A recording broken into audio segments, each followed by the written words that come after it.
Guys, Laura with Garden Answer. Today I want to give you a tour of our brand new greenhouse. I'm really excited to show this off. This has been a project that's been going on for like a month and a half or so, and it's not technically a greenhouse, it's actually a cold frame, but we kind of elevated it a little bit, or had it elevated. We hired this out to be put up because Aaron and I, this would be a nightmare if we tried to put this up ourselves.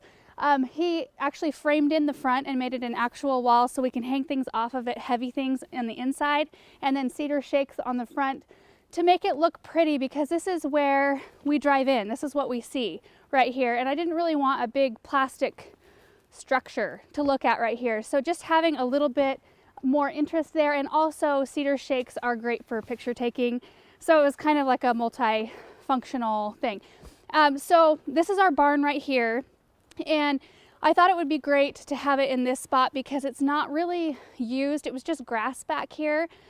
So we had the grass. Aaron and I removed the grass. That was a hard, long process. When you look at it, when there's grass there, you think, oh, this isn't that big of a deal. We'll just get a sod lifter and do it. But it was a big project. So we lifted all the sod to about, I think it comes to about right here. And then it's all landscape fabric. We put down the really good stuff, DeWitt Pro, and then we had a layer of gravel brought in. So the whole thing should be pretty weed-free, maintenance-free, maybe the occasional gravel brought in to fill in any holes, but I kind of thought it would be nice to do some raised beds or something like that out here. So the fence is our property line, and that little house right there is actually not ours. That belongs to a new development that's going in. You can see one of the houses right there. We knew that was going to happen when we bought this house, so it's no surprise to us. And this is the only side of the house that has any houses, so it's not that big a deal. And I think they're half-acre lots, so they'll be nice homes, I think, on them. So anyway, I thought maybe we would do a North Pole arborvitae hedge. I started those in the back. If you watched that video, we did that this last fall. I planted 5 of them back there. Thought it'd be nice to kind of continue on and kind of mask that there. What else before we go inside? So this is a 20-foot wide by 36-foot cold frame. It's a Gothic arch style from Grower Supplies where we ordered it. So it came as a kit. None of the lumber, of course, was included. That you get on your own. And we actually had to have water brought out here. So our well is inside. You might be able to see it. See where the hose is coiled up over there? Probably should be in the barn, that hose, but that's where our well is. So we had to have water trenched all the way. It had to go under a sidewalk and then all the way through our driveway out to here, so we could have frost free out here. So I had running water in the winter time.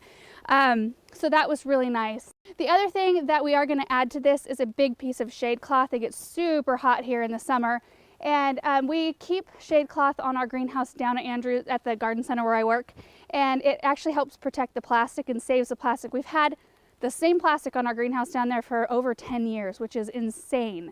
So I'm hoping we can kind of stretch the years out of this plastic by putting some shade cloth. So that'll run down to our horizontal running beam. Let me show you here how the plastic is attached. So right along these horizontal beams, so there's a horizontal beam here and down on the ground. We ordered U-channels is what they're called. So they come just separate, and you can order however many you need. So I've got them running vertically. They run up here on both ends and both sides, and then the plastic runs down, and then you order these springs. They're like spring clamps or something, springs. I think they might just be called springs. And so you lay your plastic over the top, and then you just pop your spring in there, and it holds the plastic tight. I thought that would be a really good way to, you know, protect the plastic and keep it nice and tight. It is kind of like freeze snow sleeting right now, so let's go inside the greenhouse. Oh yeah, it snowed a lot. Like yesterday and today. I think we've got like, I don't know, 5 inches, maybe more. It's super pretty out here. Okay, so let me tell you about the doors real quick before we go in. This was a huge decision for me. I labored over this decision because I almost thought about putting in a real set of French doors, like real pretty white ones that match the doors on our barn, so it kind of looked like a uniform idea. But then I was talking to my mom. I called her when I had to make the decision. I'm like, well, what should I do? She said, it's a plastic greenhouse. You probably shouldn't try to make it look like you're trying to mimic the rest of the house, because it's not going to even come close.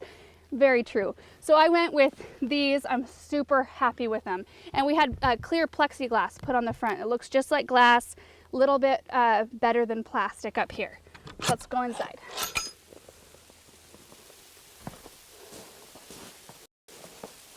I love the sound of it in here. You can tell there has been a lot of condensation in here because it actually did warm up in here quite a bit. So a little condensation, a little water on the ground from that. Also the snow was really heavy and there was a little bit on the top that I knocked down just this afternoon. So that side didn't have as much. So as far as the structure up here goes, these are called, they call them a support package. They do not come with the frame. We ordered 3 of them just because when we get snow, we usually get quite a bit of snow. So we thought that that would help with the snow load and for winds. There's pretty high winds here, especially in the spring. So we thought it might help things out in here. So we have 3. There's one right there, one in the center, and one toward the back. Might order one more to go right on this beam here. But all the stuff in here is super not organized. I actually thought about waiting to do this tour until I had it organized, but I mean, what the heck. I had to bring all the stuff in here before it was done, so I had to leave a pathway all along the sides so that he could get to it if he needed to access any of the sides. So nothing's really organized, but everything's pretty well cut back and cleaned up for the most part. These are all plants that we had sent to us last season that we have for projects and things, and I've got some really fun ideas for our garden next spring. I'm so excited to show you guys. And then we've been using this to film. We've already filmed, I don't know, 3 or 4 videos in here. This is the Potting Bench Gardener Supply sent us, and we've actually used it, I think, twice now for videos. And then this is our old potting bench back here that we've used since the very beginning. In fact, we used this in the very first video we ever uploaded. The fun thing about this bench, so my sister-in-law and her husband make signs, like decorative signs for interior. And we asked them if they could build us a tabletop. They did a beautiful job. So it's this one right here that fits right over the top of our potting bench, so that if we want to use something with a different stain, with something a little darker to give our videos a different look, we have that ability. And we had to make a really neat aged looking like turquoise one. I haven't used that one yet, but I'm really excited to. But so this right here is that little, the tractor scoot, I think is what it's called, from Gardener's Supply. I honestly didn't think I would use it, but this, if you saw our eucalyptus wreath video, this is where I sat to film that. I sat right there and built the wreath right here, and Aaron had his cameras coming down. It was really comfortable. So I have a feeling we're going to be using this setup quite a bit. It's kind of funny, you only see like this much of what we're doing in a video, and then you just like don't realize all the stuff that's all around. I mean, there's just like garbage I need to pick up, stuff like that. So let me show you a few plants that are looking really good still while we're in here. So I have a red cone Norway spruce. Obviously this one's looking good, evergreen. I can't wait to plant this one. I have this perfect spot for it. Oak leaf hydrangeas still have their beautiful fall color. These dianthus, look at them. They're just like, don't care that it's winter. I'm just gonna bloom anyway. Feeling pretty good about it. They look really pretty. And then we've got some Castle Spire holly, Arctic Fire red twig dogwoods. I just had this David Austin Jubilee Celebration rose was in bloom last week in here. And some Daisy May daisies. And these are Invincibelle Spirit 2 hydrangeas. And I actually like to leave the blooms on them because I think that they're really pretty. And then there's a few plants over here that are looking great. We've got the Sprinter Boxwoods, which of course look wonderful. And these Heucherellas are just, oh, they're insane. Look at this. Look at the foliage on these. I cannot wait to put these out in the landscape. I just think they are a great plant. Look at the color on that one. Ah, they're so pretty.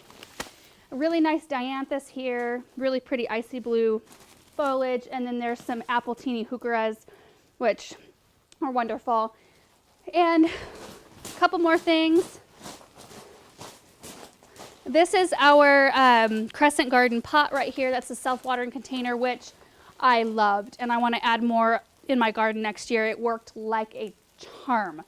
And then we've got the laundry basket planter, which did really, really well. I mean, it had strawberries a lot of the summer. The Supertunia Bordeaux still has a few flowers on it. They're kind of waning. But I cut back, it was a banana. I think I kept saying canna, and it was a banana that was in here, and that's why I got so enormous. It had a tag that said it was a dwarf canna. Should have known better, I just didn't even pay attention. it got huge. And this is my green tower, which I have not touched. I haven't cleaned it out.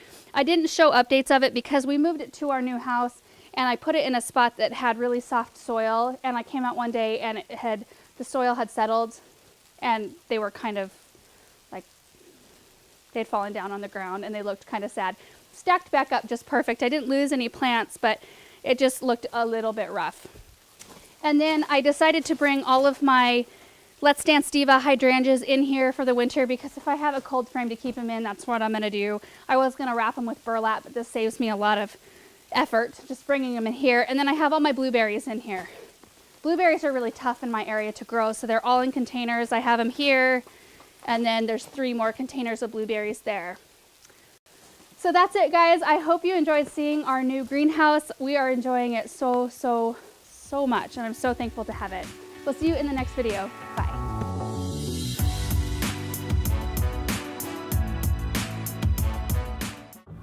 How you feeling right now?